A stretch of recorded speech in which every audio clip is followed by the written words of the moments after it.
The Situation Room with Wolf Blitzer, weekdays 4 Eastern.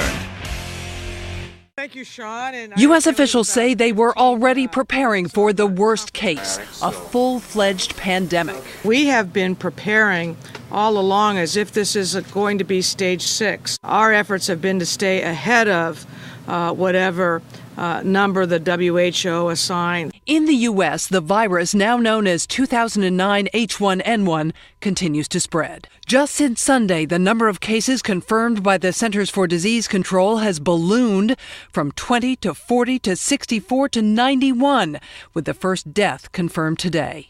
These numbers are almost out of date by the time I say them. Antiviral medications from the Strategic National Stockpile are being dispersed to the states. Right now, there's enough to treat 1/4 of the U.S. population, but officials are evaluating whether more is needed.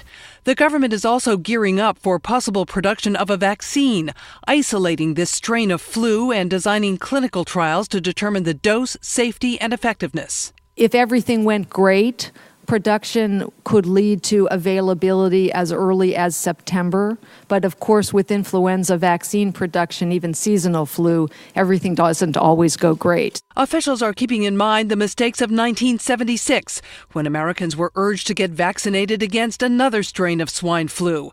500 people had severe reactions, 25 died. There's a big difference between having it ready and distributing it. We're just talking about the process now of gearing up to get the doses ready. Secretary Napolitano was hammered with questions today about why the U.S. has not closed the border with Mexico. Her response, science shows it would not help. The WHO announcement that a world pandemic may be imminent would seem to reinforce that. So they're suggesting, Jeanne, correct me if I'm wrong, that it really wouldn't make much of a difference if they shut down all land, sea, or air traffic from Mexico into the United States. Is that what they're saying? That's right, because the virus is already here and it's spreading here. So if you look at the computer modeling that's been done, it really wouldn't seem to make much of a difference if they closed those ports of entry or if they did not.